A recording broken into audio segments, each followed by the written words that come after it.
hello everybody. Thank you for joining us. Hi, we are here today to hear from some real Ohio workers who have been impacted by this pandemic and the broken unemployment system in Ohio. Governor DeWine is cutting off the $300 with unemployment insurance in a few days, on the 26th to be exact, and that's gonna hurt a lot of folks and a lot of families who use that money to buy their groceries, to even just make it by. But there's also many people who have not even been able to receive the benefits that they're entitled to. So I am going to hand it off to one of our first speakers, Leah, if you would like to come up from Columbus, Ohio. Thank you for letting me come in and tell you a little bit about how I ended up here. I thought since I have a few minutes, I would keep it very simple. The fact that we're meeting in the ladies' gallery today has a lot of meaning to me, because as a person who has been working full-time for my entire adult life, to find myself unemployed because of the lack of childcare during a pandemic has been humbling. Well, who am I? My name is Leah. I am a respiratory care practitioner, and I have done that for 27 years at a community hospital here in Columbus, Ohio. And what brought me here today was I wanted to represent the voice of friends and family who have been impacted by the unemployment during the pandemic, those that were displaced because of COVID. I lost childcare in March of 2020, and I continued to cobble together childcare coverage for 5 months. My employer was amazing. They made sure that I had an opportunity to flex my schedule. We really tried to find a way for a respiratory therapist to continue to work during a viral pandemic. But unfortunately, when the circumstances were that the expense of childcare, it actually was more than my income. How does that happen? Well, years ago, when my husband went on the first few of his deployments, it was our decision as a family that I would be the one who was underemployed, that I would be the one who would be the person who would work less than full time. Well, when you work less than full time, you don't make enough money to pay for childcare. I did not apply for unemployment. I'm not receiving unemployment. And the way it kind of came to me was I've never been unemployed. And when 5 fraudulent claims came to my house, I was like, wait a minute, I didn't apply for unemployment. Because when I called the unemployment office after weeks of trying to get in touch with someone, the person who I did get in touch with said, you don't qualify for unemployment because you don't have childcare, you can't work. So I'm like, well, how did these claims get in the system? He said, well, those fraudulent claims, they didn't have my name on them. They had someone else's name, my address. So that's how I was introduced to the unemployment pandemic situation, and I didn't know how to navigate it because hours and weeks and days of time. I was the learning coach for my kindergartner because it's online learning. I had a child who wanted to go to college, so we wanted to support that decision, and we also had a third child who was also in online learning. Why am I here to share such a painful story? Because there are so many voices of people who also applied for unemployment who were also denied. Those were the people that I leaned on during those 5 months when I needed someone to help me with childcare. Those unemployed people came to my aid, and they made sure that they helped me continue to provide a service as an essential employee, an essential worker. I had a non-traditional essential job as a respiratory therapist, and I was called back into the hospital to do pandemic training so that I could be supportive. And when my position at the non-traditional position didn't reopen, I took vacation so that I could make sure I could take care of my kids, help them graduate from high school, help them finish their schoolwork, that sort of thing.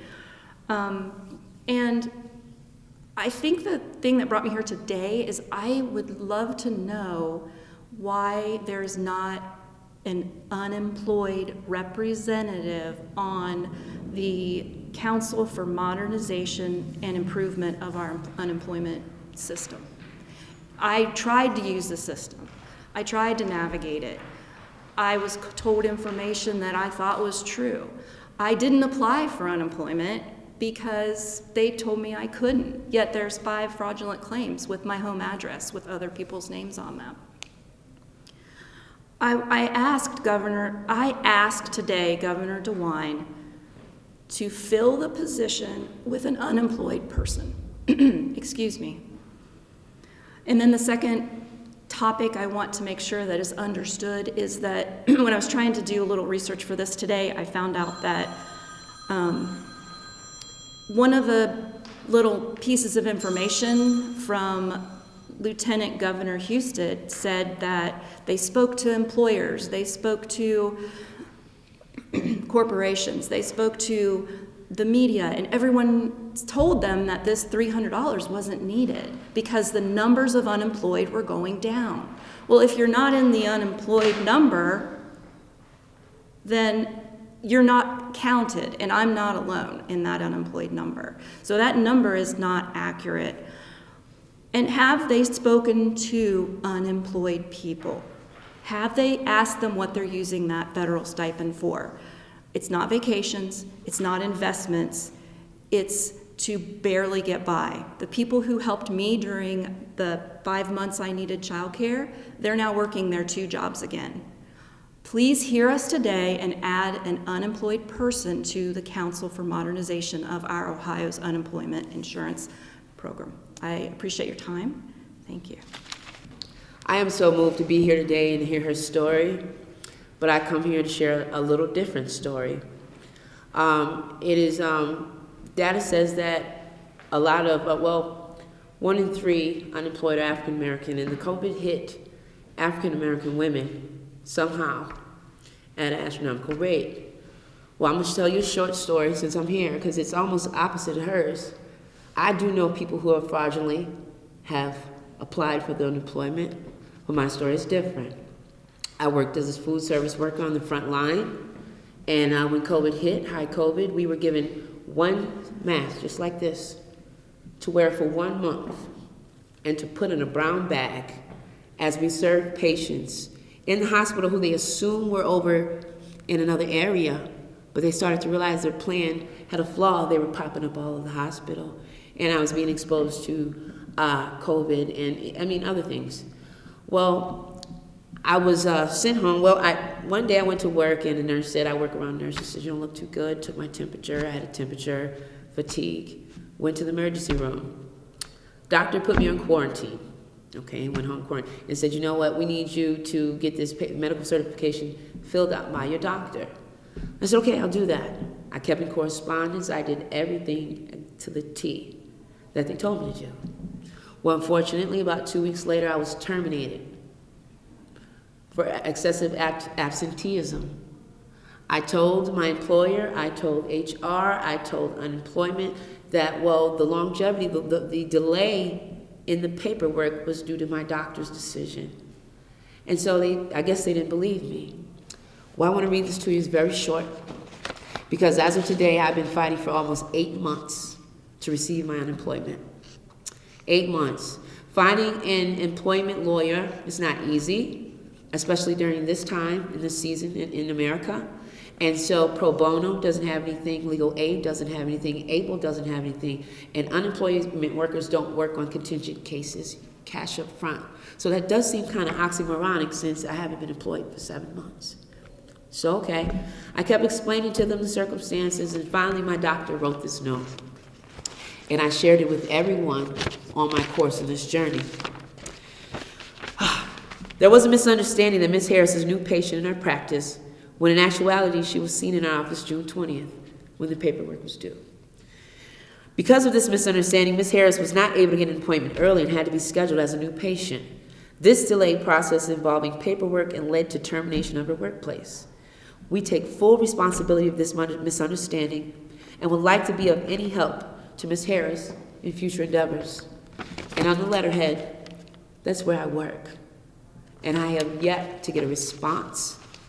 And I'm still processing through the policies and procedures of unemployment, but there has to be something in place when an error occurs. When an error occurs, we understand that the numbers were astronomical during COVID. So isn't there a likely possibility that there was a mistake made? Well, if someone could tell me where I could go to correct this mistake so I could move on with my life and rebuild my life before I lose it to this misunderstanding. So that's why I do agree. We do need someone that represents the underserved, the underheard, because I don't know, where is our voice? And especially, when we know there's 1 in 3 African American women are unemployed and almost 50% of that workforce, how do we address those numbers? Because no one planned on a pandemic, not me. So I definitely agree that we need to relook at our policies. Unemployment needs to look at the possible errors in their procedures. So therefore, no one ever will have to wait 8 months for money that I worked for, that I was entitled to, and have a letter signed by my doctor that it wasn't my fault. Thank you. Okay, my name is Cindy Lang. I drove down from Parma to lend a little support and voice to what are sometimes forgotten workers, and that would be women trying to care for children without daycare options. That's those of us that are a little gray, a little over 50, where ageism is becoming way prevalent and trying to recreate an economy that is still struggling. We also have the issues of worker safety. You know, less than half of Ohio is vaccinated to this day, and the push from outside sources is to get back to work because you're lazy. There's plenty of people hiring. Well, my hope today is to kind of point out to Governor DeWine that the option of you opting out of federal aid that could continue a safety net that has been invaluable to a lot of us that have been underserved or self-employed, gig workers, those that are kind of forgotten and set aside, that discontinuation has ramifications. There's consequences to cutting off a little bit of extra aid at this point in time when, you know, the rent moratoriums are lifting. I'm still in negotiations with my mortgage company about making my house payment as I care for my disabled parents. So I would like to say, please reconsider discontinuing and opting out of money that's been set aside for us. We did our part. You said that, you know, if we all stayed home to protect each other, that you would have our back and that we're all in this together. Well, we did our part. This is what we need from you. If we're all in this together, this is so vital for the next few weeks. People are living in terror and stress, just like we did before. Because what do we do when you terminate this safety net that was provided to us by our federal government? So on the heels of that, along with what these gals are saying, is that we don't feel heard anymore, Governor and Lieutenant Governor Husted. When you interview companies and small business owners, interview some of their employees. Ask us why. We're not in a hurry to run back to a minimum wage job where there's no mask mandate. So how am I supposed to protect myself and my parents when you're creating an environment that you're putting us back to the very beginning of a pandemic where you asked us to protect each other? Do your part, Governor and Lieutenant Governor. Please, if you're really going to profess that we are all in this together, meet with us. My call to action, my request, I implore you, meet with us. See us face to face. Now that you're opening everything, take off the masks, look us in the eye, and tell us, why are you turning away money that's been designated to us? Give me a reason, and look me in the eye when you tell me that we're not worthy of that. I challenge you, sir, meet us and meet us now. You name the time and the place, and we'll be there. I'd like to have a conversation with you. So I'm going to pass it along before I get really mad. Hello, my name is Zach Schiller. I'm with Policy Matters Ohio from Cleveland, and I'm really the policy wonk here, not an unemployed person telling you my personal story. But I think it's important for us to recognize that beyond the obvious aid that you've heard here people need for their families and to keep body and soul together, to pay the rent, to pay the mortgage, there's a second purpose to the unemployment insurance program from the very beginning. And that purpose is to provide purchasing power when the economy needs it and when local communities need it. And this has always been one of the main, one of the two different purposes of the program. So when Governor DeWine decided to cut the $300 a week starting on the 26th of this month, what that meant was that some 300,000 Ohioans who had been receiving that money won't be getting it, to enormous an act of real cruelty to them individually. But it also means that you have $1 billion in federal money that the state of Ohio will not be receiving over that 10-week period. $1 billion. Now, what are our unemployed friends and colleagues going to do with that money? They're going to spend it because, of course, they have to spend it. So this is an attack on Ohio business. This is saying to Ohio business, we don't want $1 billion in federal money that would be spent in grocery stores, in drugstores, paying off all of the things that people need to keep body and soul together. And so I think that as much as this is framed as if it's somehow a pro-business move, it's an anti-business move. It's an anti-Ohio move, because why are we taking $1 billion in federal money and flushing it down the toilet? That's what we're doing here, instead of allowing it to come into Ohio communities where it can be spent. And in fact, some of the most prominent economists have found in the past, when they looked at the last recession, in economic speak, there's something that's called the multiplier effect. And so when money is spent, when unemployed people get unemployment benefits and spend them, the places where they spend them are able, as a result, to hire people or to keep people employed. And so there's actually, for every dollar of unemployment insurance that is paid out, there's actually $1.6 in the overall economic effect, because that recycles through the economy and has a beneficial effect that's greater than the dollar. So it's actually not just $1 billion that we're losing, it's more than that, because all of the businesses that would receive that support are not, as a result, going to be able to have as many people employed for the number of hours that they would otherwise. So I think that's an important kind of second message. Obviously, the effect on families is the most important message, but there's also a broader one on the economy. A couple of other things beyond that. We can't let this happen. We can't let this happen again.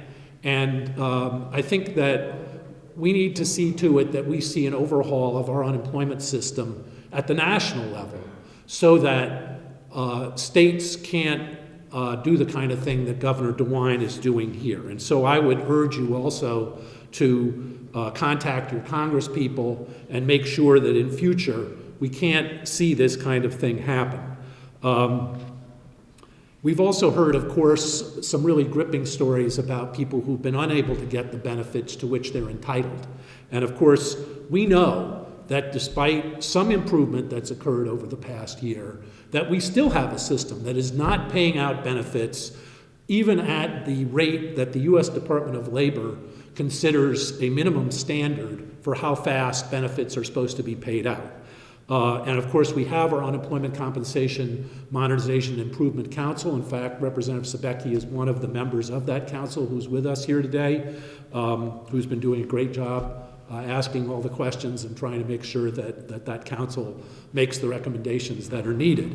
But I think it's important that all of us pay attention to what that council is going to do, that we see a representative of unemployed people included when we have a vacancy that is unfilled on that council, so that that system can be improved and we don't experience again what we have so far. And finally, to come back to Governor DeWine once again for a moment, part of the state budget, there are some efforts in the state budget to actually further limit the extent to which federal benefits are paid in unemployment beyond what he's already cut. And not only to limit those benefits, but to say to the federal government, if we see those benefits being provided again, if after they expire in September, if, perish the thought, the economy deteriorates again and the federal government decides to extend additional support, that the state can't do it again. Well, that's actually in the Senate version of the state budget that is currently being considered. If that should make it into the state budget, Governor DeWine needs to veto that, because right now he has at least agreed that we're going to continue receiving the pandemic unemployment assistance, the extra benefits to people who have run out of their regular unemployment, and those benefits have been essential, and we shouldn't be telling the federal government, no, we don't want them. So we want to ensure that Governor DeWine not only brings back the $300 that he has so unfortunately cut, that he names someone, an unemployed person, to this council, and also that he veto any kind of legislation that comes out of the state budget or otherwise that's going to further limit the benefits that unemployed people get. Thanks very much. Good morning. Sometimes I kind of wonder, where do we start? We've all been under a tremendous strain the past year and a half, and it's you know, the slogan used to say, we're all in this together, but I think Ohioans are feeling like they're kind of left out right now. But with that, I'm State Representative Lisa Sobecki, representing Ohio's House District 45. And I'm also a member of the Unemployment Compensation, Modernization, and Improvement Council. And sometimes I wonder, could we not gotten a longer sentence in for, we need to help people. And we need to make sure that our system works accurately. For months, I've attended meetings hosted by this group with many others within the state of Ohio. And I've heard from Ohioans about the struggles they have been facing by trying to get their unemployment. There are still Ohioans struggling to get their unemployment who have decided, quite frankly, to give up. Unfortunately, they're giving up on government. I always say to them, don't give up, because these are your rights, these are your benefits. There are Ohioans who are eager to return to work, but the jobs they had before the pandemic, they aren't there. And the only option is a job that pays too low of wages to support their families. So they have no access to child care. I hear a lot in the news about low numbers and can't get people to come to work at McDonald's or work at Wendy's. Well, actually, I know someone that works at McDonald's, Wendy's, and Pizza Hut, working 3 jobs. And struggle is they're having to rely on their neighbors and others to help them out with child care, because their child care center that they used to send their children to aren't back up to capacity, or they're not open fully. Or they've used all their savings. They haven't received their unemployment in weeks and don't have any money left to pay for gas or car insurance. I actually have a constituent that called me the other day, and I feel sorry. My heart really just struggled with this one. And the gentleman said, I lost my dignity as a man, as a husband, and as a dad, because I don't have my unemployment. They've clawed back dollars saying that I'm overpaid when I did everything I was supposed to do. Again, he said, I lost my dignity as a husband, as a father, and as a man. Taking away the $300 federal supplement per week will not return these Ohioans to the workforce. It punches people when they are already down and on the mat and tapped out. Through the pandemic, the extra federal dollars per week have helped the single parents, our elderly workforce, afford their rent, food, electric, water. Studies have shown that that extra dollars last summer, $600 per week, did not prevent unemployed workers from returning to take jobs. The decision to cancel the $300 is not based on facts and will cause more harm than good. And we just had that very well illustrated by everyone here and our representative from Ohio Policy. Also, many Ohioans, due to no fault of their own and agency errors, have received an overpayment for their benefits, many of which this is their first time ever receiving unemployment benefits. And as a representative that stands before you, I've also had fraud on myself. My youngest son is in the overpayment as a 21-year-old. That will be a stain on his record because they don't have a process in place yet. He did everything he was supposed to. And you know why I know that? It's because his mother, his state representative, sat there beside him at our kitchen table to figure out the system and help try to navigate that system. My husband is on and off state unemployment because he's in the trades. Sometimes there's just not a construction job for him to go to. But he has an insurance policy that has failed him as well. Now they have no job and no ability to pay back the overpayment benefits, but are required to pay JFS back. Some still are collecting unemployment benefits and having 50% withheld each week for overpayments. 50% by something that was not their fault. That means that they're lower paid Ohioans could be receiving less than less than an hour dollars per week. How are they supposed to live on $400 per month? With the $300 extra, they could manage. Without it, nearly impossible. I call on Governor DeWine to heed the call of the unemployed Ohioans today and reverse his decision. He needs to prove to Ohioans they are really all in this together. And I also agree that we need to fill all the seats. We passed legislation, and we need to fill all those seats. And one of those seats needs to be from an unemployed Ohioan.